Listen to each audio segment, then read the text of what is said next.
When you're on radio, when you do an interview, you want to sound professional. You want it to sound clear. You want the listener to think that not just the guest was awesome, but that you, the interviewer, did a great job. I conducted what was supposed to be an interview with author and artist Michael Barry this week. It turned into so much more. And when I went to edit it, I started to make the changes that I would normally make. I realized that the wonderful thing about this conversation was the fact that it wasn't an interview, that it was a conversation. So instead of bringing you an interview today, I'm bringing you a conversation. You are going to be a fly on the wall. I am going to show this interview, warts and all, missteps, gaffes, mistakes that I made, because it's a genuine conversation between two men, both with similar life experience, that turned into so much more. This was the first time I ever spoke to Michael. It will not be the last time. And I'm not talking about talking to him here on STP. I just want this guy in my life. I want him to be a friend. I want you to listen to this conversation, be inspired by his wisdom, be inspired to live your best life, be inspired to tell your story. Let's go. It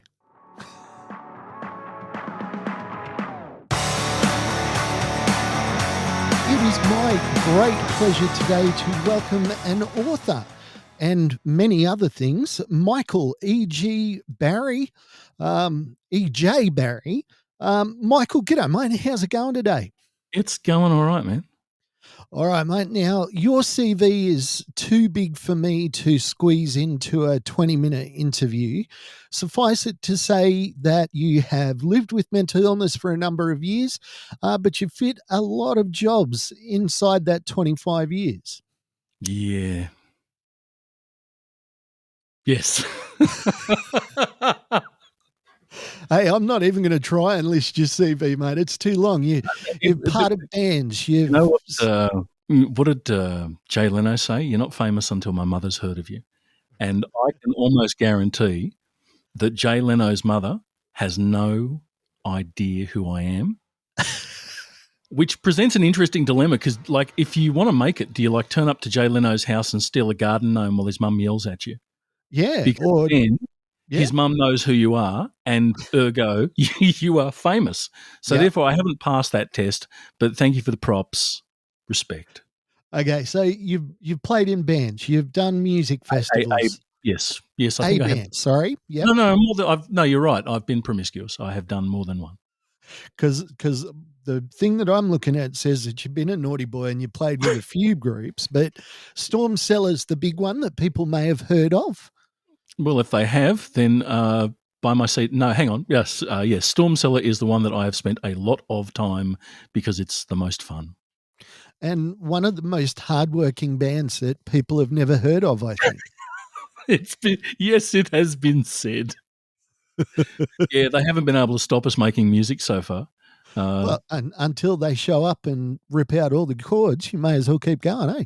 I have some stories, and that's one of the things that, I've got further books to write. It's not necessarily a series, but when the guilty parties are too old to chase me and yell at me, more may yet be that tale too may be told. Well, mate, CV notwithstanding, you've just come out with a book. It's called Rooftops. Yep. Tell us a little bit about Rooftops. I understand it's a novel. Technically, it's a novella because this was one of those things where, I know, we've got COVID lockdown. It's, time to, you've had this story kicking around for 10 years, a short story, did all right back in the day. Why don't you sit down and see if you can knock a novel out? Oh, it's a great idea. And then when it took on a life of its own, I was pretty much along for the ride. And it was a heck of a surprise to finish. So, yeah. Now, I've listened to some of the excerpts, and just from the initial reading that I've done, one thing I love about your writing is you want to know what happens next. Me too. I'm constantly thinking, where is this going? The story draws you in, and then you want to know. Like some books you're reading and you sort of go, I don't really care what happens. But you've written it in such a way that it's compelling. You want to know what's going on.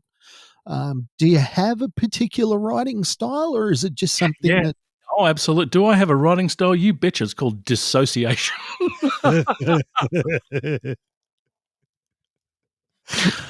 Oh, my stars. I actually, and as hilarious as that ought to be, and it is, that's also completely true. That you said before the thing about living with mental illness, and I choose my words carefully in terms of the stuff that I principally deal with is trauma.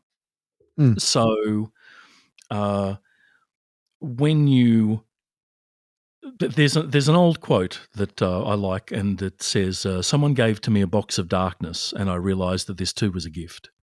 So one of the things that I found in writing this book was what you learn from survival becomes part of your story, and also becomes part of the perspective of how you see things. And uh, in one of the notes that you sent me, you asked me, why not a biography? Yeah. And part of the question is, what is truth? What is memory? Yep. And in trauma, and especially in the dissociative stuff that I've experienced, memory is at the heart of it. So in a way, I became a part of the story, because the story, my best intention was, I know, I'll sit down, I'll write a Stephen King knockoff. Mm. That'll be beaut. I like him. Pretty simple. And then the influence of a guy who'd asked me once about how much truth are you prepared to tell sort of showed up. Mm. And before I knew it, I'd found a way to tell a story that possibly couldn't be told any other way. Yep. So that's kind of how I got there. But if you'd have said, "Oh, is this your plan?" Oh, heck no. I decided, I'll foster this a little. I'll go to an online writers group, and they were very kind to me as I sort of found my way through. And I was very lucky to have some support from the lovely Suzanne and from Kamaya, Mhm. also survivors of trauma, Yeah. who, when they started reading through the early drafts, it struck a chord with them, and that helped me to keep going through it. Yeah. So in one way, I guess it's part of the healing process. Okay. Now I need to ask, because we're talking about it in a very nebulous way, and we need to introduce our listeners into just a basic snapshot of the story. I'd like to leave that to you because it's your book. A snapshot of the story. There's a guy called Eddie, and he is having a hard time, and he calls a friend of his to help him, his twin brother, who is a dragon, and who comes from a sort of different realm. And Eddie needs help in the present, and the way for him to have that help is with the help of this flying dragon to go back through time and address the memories until he's free of them, and can then resolve the ending. Yeah. Yeah. Another thing that I love about this book is, like you said, because that was going to be a major crux of the interview, except you kind of beat me to the punch in that. Why would you write about something as serious as mental illness as a fantasy story? But I think you've alluded to it, but sometimes living with a mental illness, really, you feel like you're dwelling in a fantasy world. You're not living in reality. Well, you're living in a different. You see, to me, it's not so much about fantasy. It's from the awareness that you get in making it through. So if you talk about from the trauma perspective, the hyper awareness and things like that, that are inbuilt, especially when your experiences start early enough, that old saying, as the twig is bent, so grows the tree. Hmm. So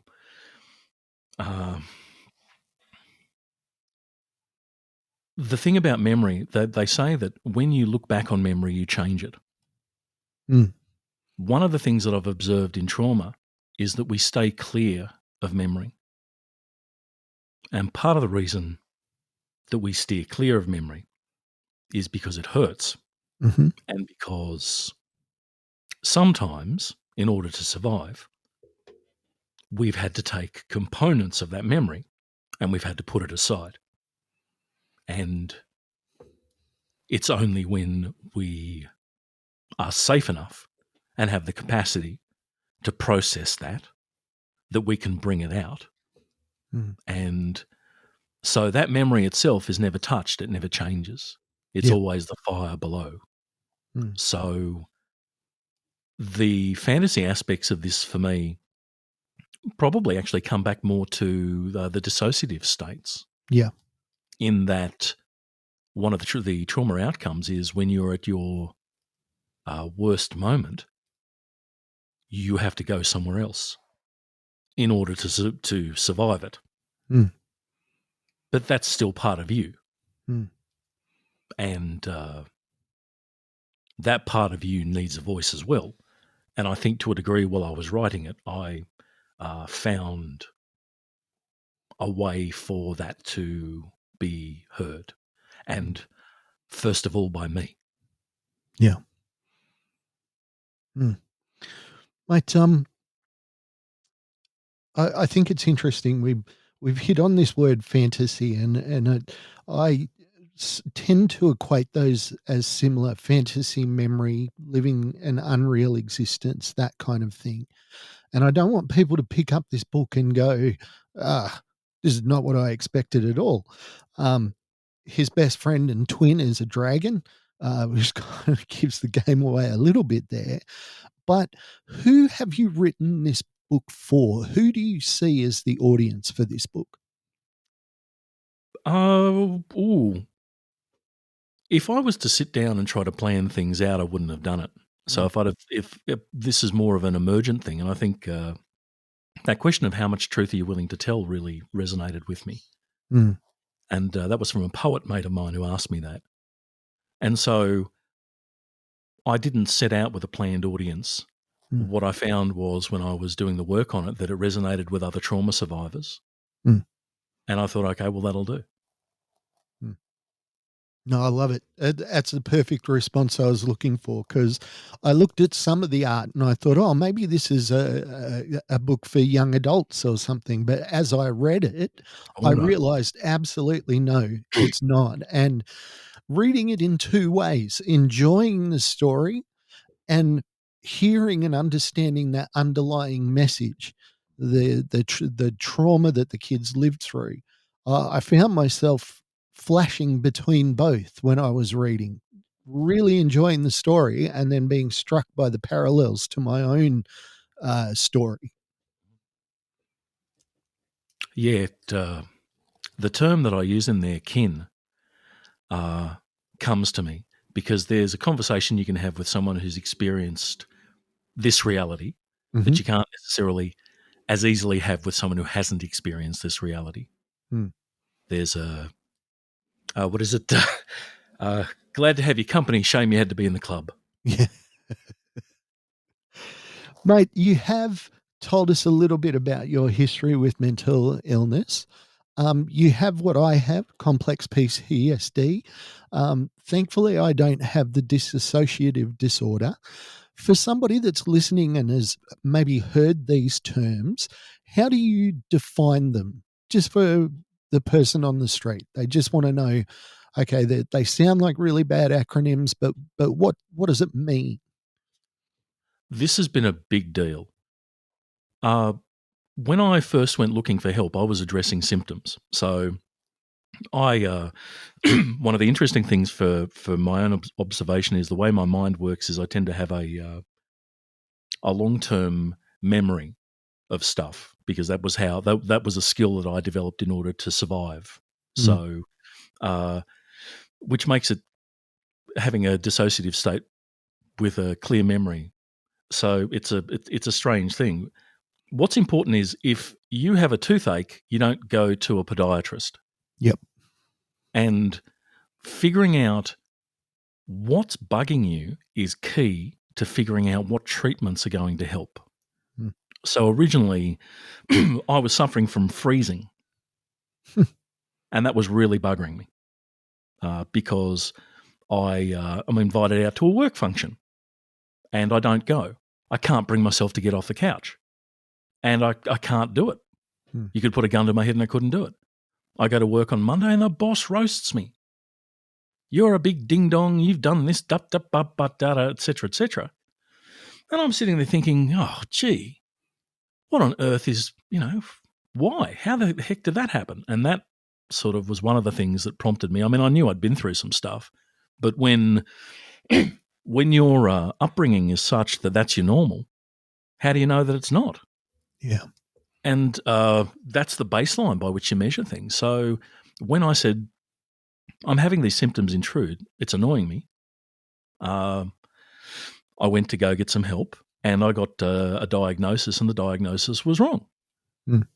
And then the guy that was treating me meant really well, but he did some stuff that did not help. So they say that for DID, hypnosis is contraindicated, and he didn't know that. And when we couldn't seem to crack what it was that was really bugging me, we tried a bunch of different stuff, and then that led to a 10-year period of screaming because what happened was when he sat me down and he said, you're safe. And I began screaming, and I pretty much didn't stop for a decade. So as I understand it from a more analytical background, what it was the emotion that I had stored in order to survive what I'd survived by reducing my affect. By reducing my affect, I was less fun for people who were enjoying harming me. So that emotion was suppressed and remained with me until it was released. Now, of course, there are better ways of doing it than just letting it all out at once. So if I'd have had a diagnosis that was more accurate with a doctor that was more up to date, then the treatment would have been easier. And as I found when I did find someone who was a trauma specialist, and they said, look, you don't have a genetic condition, you have a trauma condition. And I went, hang on a minute. And I sort of thought, And I said, but does that mean that's like an injury? And they said, yes. And I said, so does that mean there's a beginning, a middle, and an end? And they said, yes. And that was the first time, and that was about 10 years ago. And that was the first time I'd had hope that it would stop. I'd determined that I'd stay with it out of sheer bloody mindedness. But at the same time, I did think it'd break me because I thought a few of the times that I went far out there, I thought, oh, you don't come back from this. So when I found someone who was able to say, look, this is what's going on, this is how this works, here are the things that you can do to help, and I started doing them, and would you believe, it helped. So if I'm talking to someone and they say, you've got symptoms, asking for help was a big step for me, going and getting it, and being prepared to go through, in my case, because I had a higher end defect, I had to keep working through a specialist until I found somebody who actually got it. However, the key thing here is I thought that I would live in the same state that I had been permanently, and I'm not. And blow me down. I didn't think I'd make it. I didn't think it'd work. I didn't think there was anything that could help. And so if I could offer one thing out, and that would just be the possibility of hope. Not even hope itself, but that it's possible. Yeah, I often ask myself the question, is hope a destination or is it a journey? And yeah, how important is it? And I'm asking because you know this intimately and personally, how important is it to find the right people to help you? Vital. It's vital. And it's not one person, it's a composite. The complex post-traumatic stress, now I'm going to speak from a basis of reading rather than a basis of training. Yep. I've done mental health courses. I offer what I say from reading rather than from and from experience rather than from a position of authority. Yep. My best understanding is that complex PTSD presents with a whole range of symptoms across the board. Now, they might be generated from trauma, yet they manifest in all sorts of different ways. They manifest in freezing, they manifest in agoraphobia, they manifest in whatever you need to do in order, whatever or approaches that you use for self-care, and not all of them are helpful. Sometimes in the case of my father, his way of dealing with his Vietnam War PTSD was a lot of Chablis, and the result was not a good one. So if you've got a symptom like a headache, you take an aspirin. So if complex PTSD is a series of symptoms, then offer yourself a kindness to each of the symptoms and a broad range of strategies. And that includes who you're talking to about what you're doing. And you might find that one doctor understands a certain part of it, or another person that you come across, or a survivor that you come across, or something that you read. And you add all these things up, and that's what does the job. It's the combination of the things that you do rather than just a golden parachute. Yeah. Mate, one of the things that inspires me about your story is you have lived life as an artist.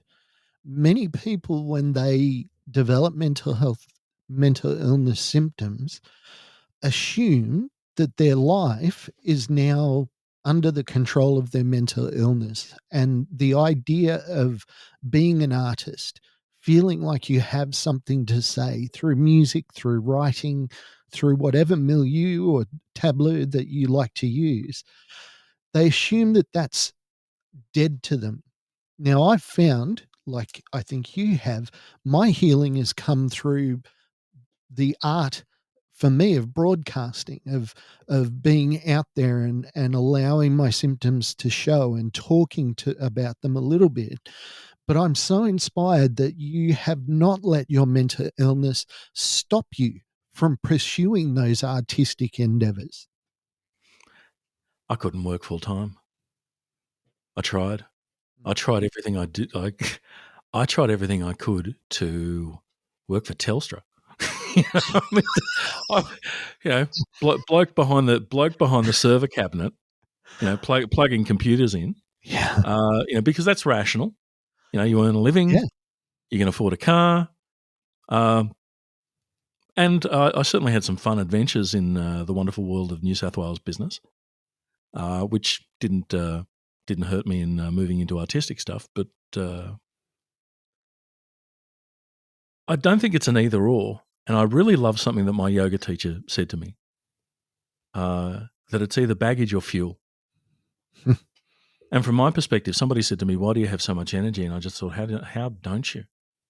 And at the moment, under the circumstances that I experience, my gratitude is overwhelming. It's one of the reasons I was doing the volunteer counselling, is because you get to that point where you give back because you got lucky. And I mean, for all of the stuff that I can claim about whatever work I've done to try to get right with myself, I got lucky. No question. Because I have had such a profound amount of support. And what comes to me is, how on earth can anyone do it without the level of support that I've, and the irony of things like the mental health support via the Vietnam Veterans association, which if they had treated Dad back in the day, no doubt I'd need less help from them today. But I mean, that goes to show the difference between, even in talking to Dad, when he would say, when finally they cornered him and got him to have a look at PTSD stuff, and he said, "Oh my God, that's my life." Anyway, so I don't think you need to make a choice between art and suffering. And if I hear one more person say, "Oh, you have to have suffering to have art," firstly, I'd like to think that's not the case, and secondly, I wonder if I'd like to cause them a little suffering and see whether they can do some art. And in your case, it would be like, well, if suffering creates great art, I must be Michelangelo and Da Vinci rolled into one. No, the perspective that I come from with this is that people are often surprised that I want to be on radio. I want to be in journalism. I want to be talking to people on podcasting and that sort of thing, when they assume that my inclination as a person living with mental illness would be to withdraw. And it seems like I don't see it as that. I see it very much as you did. It was the best option that I accidentally fell into. But for a person that has been struggling, that's looking at someone like you and going, perhaps I can be an artist. Perhaps I can paint. Perhaps I can have a voice. What if the word isn't can? What if the word is are? You are an artist. That's all it is. And you have something to say. You have a perspective to offer because you've been through something that other people, it would be silly for me to say at this point that not everybody makes it. And I've done a lot of support for veterans. And I've been to a few bars where you buy one extra drink and leave it on the bar a few too many times. So you know something and you wish to be heard, and it is right that you are heard. And any expression, any way that you can take, and I guess this is a more personal philosophy, every moment of joy is a full finger in the direction of things that don't own me, that are my history, but they don't define me. It's not how we got here. It's where to from here. And so whatever things you do to offer that kindness to yourself, to let yourself be heard, and art therapy, painting, drawing, dancing, whatever it is you're into, every time that lifts a little bit of dopamine and gives you a way to say what you need to say, that's another victory. When I read your book, what are you hoping that I will take away from it, given that mental illness symptoms are such an integral part of the story? What are you hoping that I'm going to take away from it? I have no idea. I mean, this is one of those things where you do it and you go, what the heck is this? And, really, I gave it to my friend, Suzanne, and here's this one for you. The shrink thinks it's good.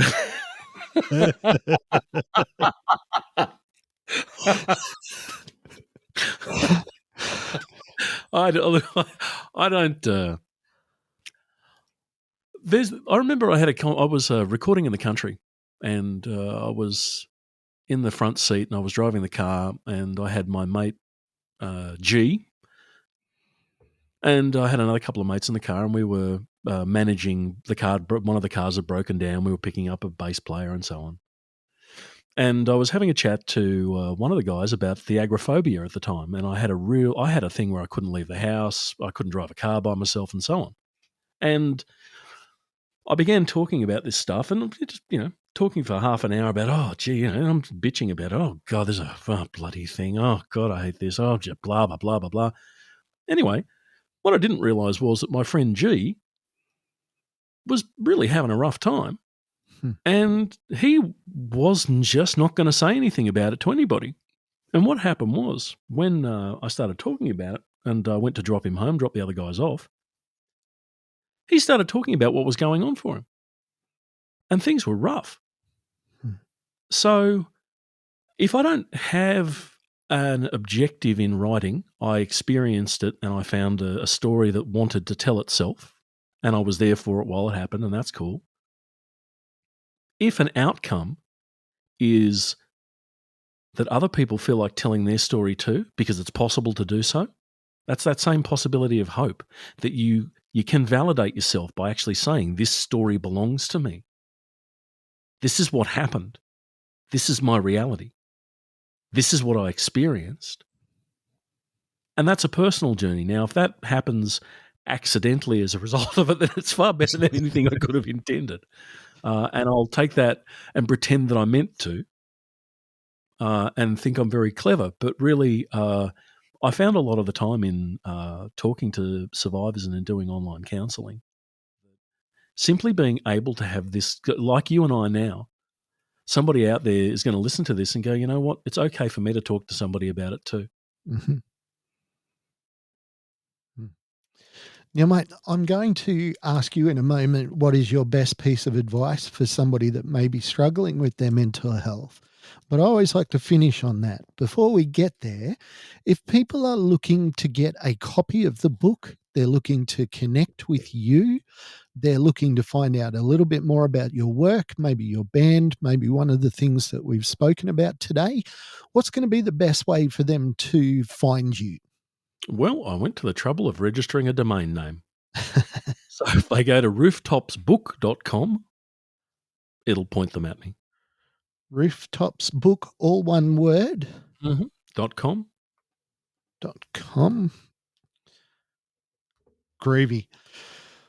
All right. Well, the book is Rooftops. It is. I'm cannot wait to finish it. I think it's going to be one of those books that I get to the end of and I'm going to be disappointed, just because you wish it was longer. It has been my absolute joy to be speaking to the author, Michael E.J. Barry. Now, mate, before I let you go, I just need to ask, what is your best piece of advice for somebody that might be struggling with mental health symptoms? I'll borrow an internet meme. A student says to their master, how shall I be remembered? Will I be a great sage? Will I be a great warrior? And the master says, be kind. First place that kindness starts is with yourself. So once you're kind to yourself, and I've found an easy way to talk to a lot of people about this, which is if you're driving down the road and you see a dog and the dog's been hit by something, what do you do? Do you yell at it? Or do you stop, pick it up, take it to the vet, check on it and treat it kindly? Now, if you can do that for somebody else or for somebody that needs help or an animal that needs help, you can do it for yourself.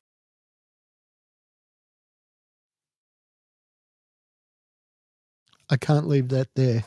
Be kind. Be kind to yourself. Yeah. It's the first thing you need to do. We're so easy. We're so quick to be kind to others, but not to ourselves.